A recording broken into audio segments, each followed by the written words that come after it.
Hello, Harrison Musselwhite. Hey, Harrison, how you doing? I'm doing good. How are you? Hey, I'm great. This is Corey Allen. Yes, Corey. What's happening? Hey, Well, not sorry. much, man. How are you? Hot and sweaty. Hot and I've been sweaty. working in my yard and working in my garden. Oh, yeah, no, I know what that's like. What are you growing in your garden? A little bit of everything. Squash, tomatoes, cucumbers, green beans, which we actually normally harvest typically 4 bushels of green beans. This year I doubled my Really? planting, so I should get at least 8 bushels of green beans. 8 And bushels. normally in a year's time, or not a year's time, but the growing season here is about 5 months. Right. We get about 4 bushels of tomatoes, 3 bushels of cucumbers, about 3 bushels of squash. So, I've had a really big problem with zucchini. That we have some type of larva down here that just destroys the root. I'm going to tell you the secret. I had the same thing with squash. Look, we talked about squash and planting items for quite some time. I'm going to double the speed of that just so you don't have to hear it if you don't want to. If you do want to hear Harrison's idea of how to keep grubs from coming into the squash plant, just hit half speed on this portion of the video from here on out, and you'll hear it. But let's get down to the meat and potatoes instead of focusing on the vegetables, shall we? Begin to bud. And what I mean that Gotcha. before they begin No, to I know what bud you mean. That zucchinis. the flowers. Yeah. Correct. Okay. Oh, great. Hey, man. So, I was wanting to call you. That was a great conversation and very friendly. I just want to know why you might think that I am dirty. Well, if somebody had, of course, posted a picture of you, and Yeah, from about 9 years ago. Speeches I've given. Know, I mean, about I don't know how many years of helping other people recover from opiate addiction would you say that one must take part in before they're deemed if you notice, not I to be didn't say dirty? it. I didn't say it. Now here's the thing. I have given speeches. As a matter of fact, MySCGOP has held events where I have given speeches discussing my past addiction, my surviving opiate addiction, my recovery, and how that specifically led me to become an activist for conservative issues and ideals and values. And I have been quite effective. And as a matter of fact, I have worked with some of the most conservative leaders in our state legislature on issues revolving around the opiate crisis, the Chinese Communist Party flooding the United States with fentanyl from our southern border. I have been quite effective, I would say. But according to people like Harrison Musselwhite and Jeff Davis and Jeff Davis's wife, I should have just died. I should have just died. And if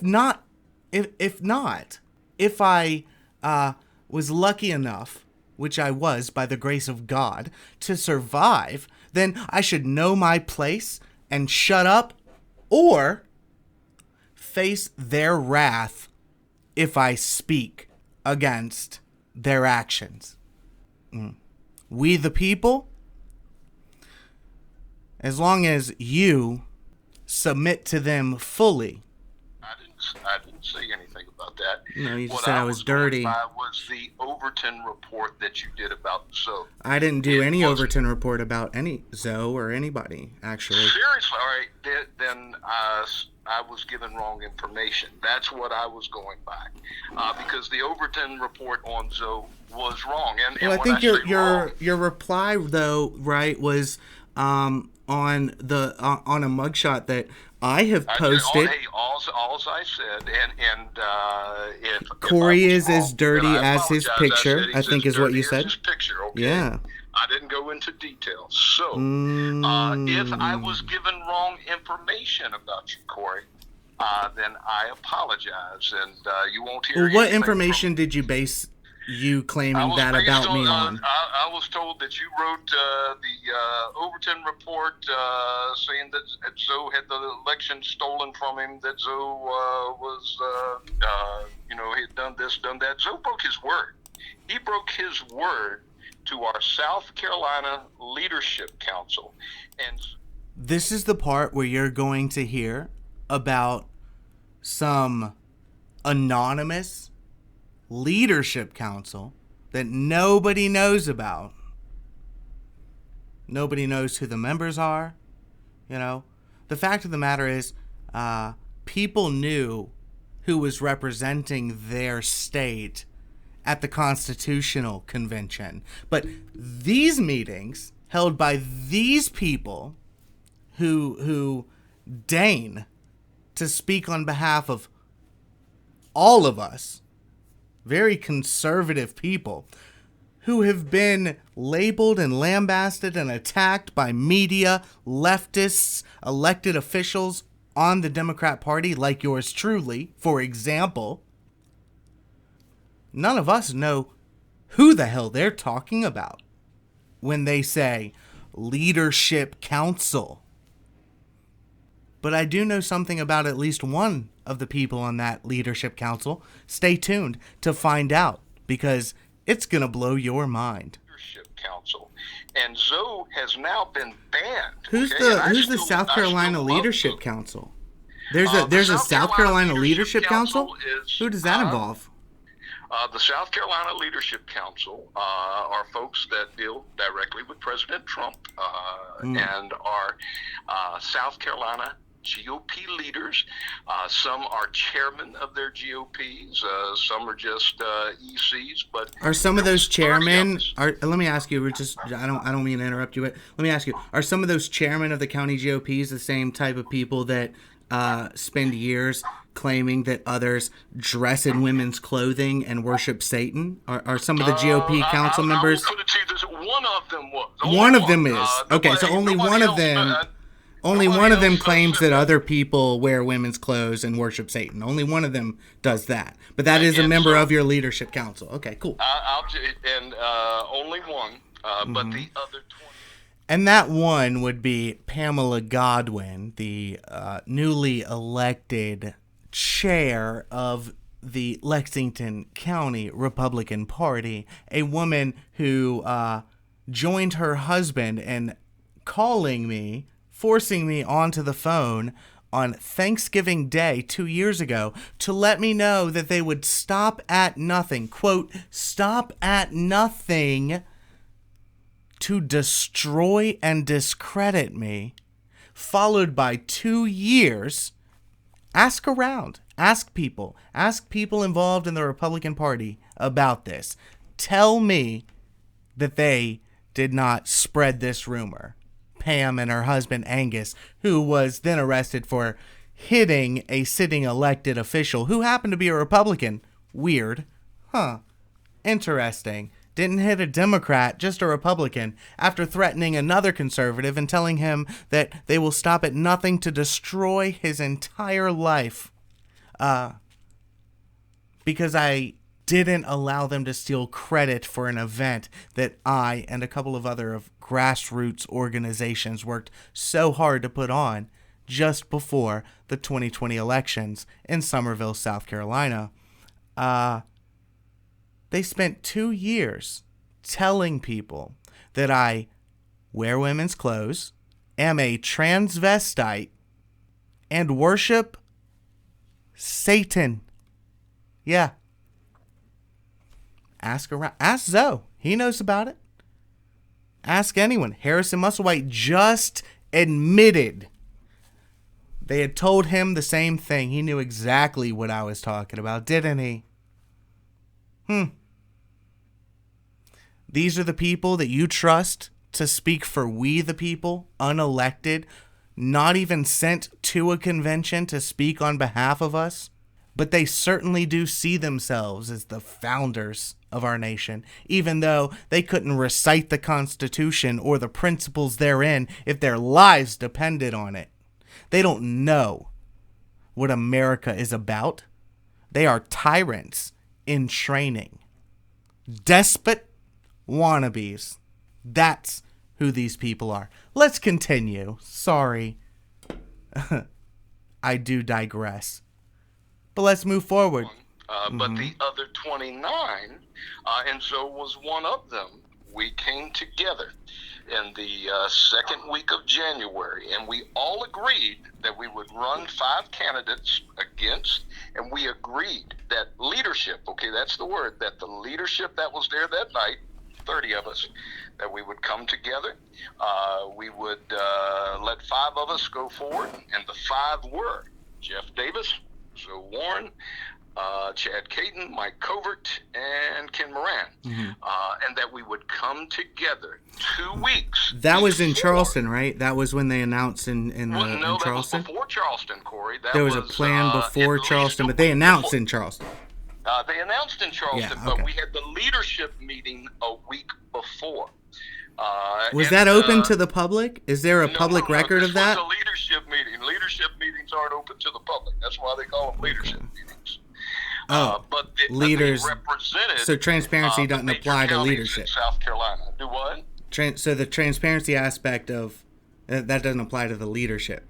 Well, you have to remember, leadership was elected who? By the people in the county. What was the election like? How did that election work?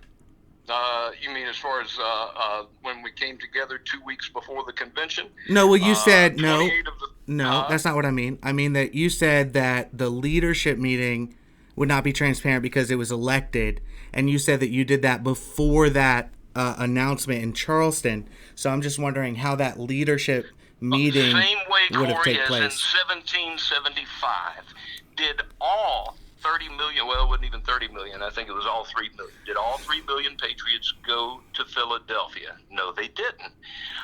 They sent leadership. And leadership So who sent okay, yeah, you're right. You're right. They were absolutely elected to be sent to it. Yeah, that's right. They were elected to be sent to the Constitutional Convention. And correct. And our so that's why I'm asking first, who elected these them. leaderships were put forth by their different groups. By whom? What kind of groups are we talking about? I'll tell you. By Lexington, by York, by Charleston, of course, by Greenville. But what does that mean, though? By Greenville? Pickens County, by Anderson. What do you mean? Was it by, again, Corey, you're not following the point. We're not talking democracy. We're talking republic. Yeah, we're talking people being elected to represent people being elected. America First leadership. Oh, okay? And Harrison. Zoe Warren, all right? Now let's talk about Zoe Warren. Zoe Warren was part of that. Zoe Warren and his master, Chad Caton, agreed that they would honor the agreement that we would put 5 forward, and 2 weeks before convention, the same leadership would come together. We would vote on one candidate. Was that recorded? Actually, somebody did record it. Is there anybody that recorded it, so you can get it from her? I would love to. All right, well, call her up. Who is it? I'm sorry. What was the name? Well, I'll let you figure that one out. Oh, so I have to. Wait. That doesn't make sense. You are an investigative reporter, right? You got to do some investigative. Well, I mean, reporting. according to you, I'm dirty, so I don't think that really. So I'm asking you, who recorded it, and I'm telling you, that will have guide. To do some more investigative reporting. So you're telling me that a secret ballot was held that you don't. It was open. All 30 of us were wide open. By people. Okay. Yes, you all knew exactly. It was a non-anonymous ballot that was held. To this, Corey. But you won't allow anybody Corey, to. I don't argue. So I'm not this arguing is the either. End of our conversation. Oh, well, that's sad. That's very sad. That's very sad. He won't tell you. Wow. He won't tell you how the election happened. He won't tell you who recorded the election, but the election of people that you don't know was supposed to be a representative body of patriots and America First people, but you're not allowed to know who they are. You are not allowed to know. And, of course, it comes down to, oh, well, you're questioning me on what I'm saying, and I don't have any answers for that. So now I'll hang up on you. You know who else hangs up on me? Democrat legislators. You know who else hangs up on me? Leftist activists, race baiters. You know who else hangs up on me? People who are afraid to tell the truth. Sorry, this is just the fact of the matter. I wasn't going to release this, but I think it went quite well. And hey guys, if you have any information about how I might be able to keep the grubs from destroying our cucumber plants and our zucchini plants, please reach out, because with everything else that Mr. Musselwhite said to me, I'm not sure that I can even trust his solution to that problem of mine. My name's Corey Allen. This is the Overton Report. I'm here to tell you the truth, and they're going to come after me relentlessly. Relentlessly. But you heard it for yourself. No answers. Nobody wants to tell me the truth. Nobody wants to say anything real. Platitudes, nonsense, manipulation, and lies. You heard it for yourself. I don't know what else to tell you. Golly. We could do so much good if we kept power-seeking, power-hungry people away from this process. I'm sorry, but that's the fact of the matter. What a shame. I feel like we could have gotten somewhere, Harrison. I really do. I really feel like if we were willing to have a good faith discussion and a good faith conversation, that we could have gotten somewhere. But it seems like that wasn't the intent. Enjoy your confirmation bias, my friends. But I hope that at least some of you look at this objectively and see what just happened.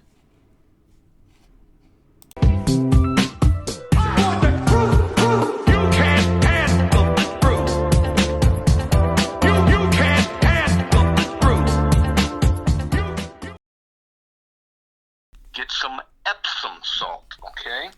Epsom salt. And you have to Okay. do it basically a tablespoon of Epsom salt all the way around, not on the actual base of the zucchini plant, but all the way around the zucchini plant. And Like on the dirt? larvae Like on the can't dirt crawl kind of through. around? Huh? On the dirt around the... On the dirt around the Yeah, plant, wow. yes. On the dirt directly around the plant. And like I said, a tablespoon is the perfect amount. So, you spread it lightly. But the larvae can't crawl through the Epsom salt. Therefore, they can't get to the plant and eat it. Okay. Man, it was, I'll tell you, the first time, I guess it was about 2.5 years ago, my wife and I, we tried to, everything else that we had grown, peppers, green beans, watermelons even, everything grew, but those dang zucchinis, man, there were these massive larvae in them, and we never tried again. But you're saying Epsom salt around the plant, and that'll keep... Right. Okay. And remember, no more than a tablespoon, because if you do more than that, then it will hurt the soil and not help it. Now, yeah, see, that was why I asked. I was like, Epsom salt, really? Because I know that... So too much salt will Too much obviously... salt will kill, correct. Yeah. But, and I want you to think of a tablespoon, picture that in your mind, a tablespoon of Epsom salt, and you taking that tablespoon, not putting it in one area around the plant, but that 1 tablespoon you have to spread it around the plant. And that is Gotcha. the perfect amount, and those larvae can't cross it. And typically you will have to do that twice in a season. You have to do it at the beginning And once the plant starts growing good and you get the first buds on it, you have to do it then again. So okay, so you do it before they sprout, or just after they sprout? No, they sprout first, okay? Yeah. You do it when they sprout, but before they